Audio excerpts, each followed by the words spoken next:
Assalamualaikum warahmatullahi wabarakatuh. Di sini saya menyampaikan kembali kelas Hukum Tata Negara A, UIN Maulana Malik Ibrahim, Fakultas Syariah. Dan di sini saya akan menjelaskan dan juga memaparkan tentang materi terkait dengan putusan perkara perdata. Nah, sebelum mengenal lebih jauh, kita ketahui bersama dulu apa itu sebuah putusan.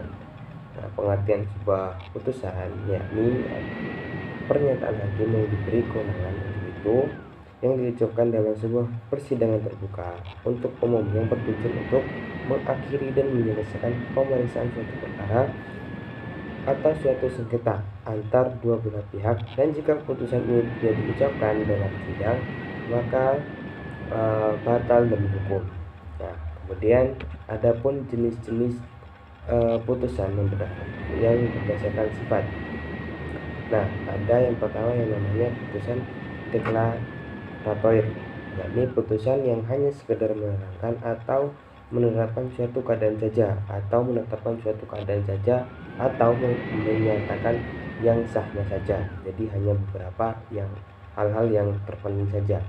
Kemudian ada yang kedua yakni putusan konstitutif, yakni putusan yang menciptakan atau menghapus suatu keadaan tertentu.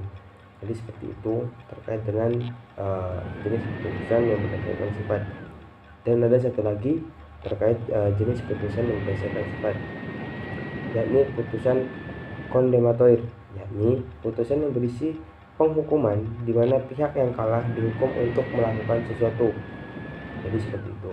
Kemudian adapun jenis putusan yang berdasarkan kehadiran pihak, ada yang pertama namanya putusan first take, yakni putusan yang dijatuhkan tanpa hadirnya pihak tergugat apabila pihak tergugat tidak menerima putusan upaya hukumnya, yakni per-se. Jadi seperti itu. Kemudian adapun yang kedua putusan kontradiktoir, yakni putusan yang dijatuhkan di mana tergugat tersebut pernah hadir dalam proses persidangan. Jika tidak menerima upaya hukumannya maka dilakukan banding. Kemudian yakni ada jenis putusan. Nah, ada yang pertama putusan perkara gugur. Nah, putusan perkara gugur ini yakni yang pertama penggugat pada sidang pertama tidak hadir setelah dipanggil sah dan patut. Jadi seperti itu, tidak hadir dalam persidangan. Kemudian yang kedua, yang selanjutnya adalah penggugat hadir dalam persidangan pertama tetapi pada sidang berikutnya tidak hadir secara berturut-turut. Kemudian panjar biaya perkara habis, penggugat tidak mau menambah, dan juga penggugat meninggal dunia dan ahli waris tidak melanjutkan perkaranya. Jadi seperti itu untuk pengertian dari ataupun ciri-ciri dari putusan perkara gugur. Nah, kemudian ada yang kedua yakni putusan gugatan dinyatakan tidak dapat diterima. Nah, ada yang pertama ini ciri-cirinya pengadilan tidak berwenang mengadili perkara. Kemudian keberatan pihak tergugat diterima oleh hakim. Kemudian yang ketiga, syarat formalitas surat gugatan yang tidak terpenuhi dalam surat gugatan. Jadi seperti itu. Kemudian putusan gugatan yang dikabulkan oleh hakim. Nah, ada dua ciri, yakni penggugat dapat membuktikan surat gugatannya dan tergugat tidak dapat membuktikan dalil jawabannya. Jadi seperti itu. Kemudian ada gugatan penggugat sangat beralasan dan ada dasar hukumnya.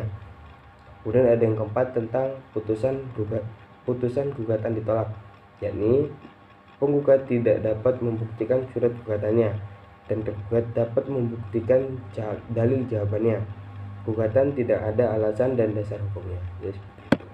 Kemudian ada yang kelima yakni putusan perdamaian. Jadi putusan perdamaian ini yakni apabila pihak tergugat dan penggugat sepakat berdamai.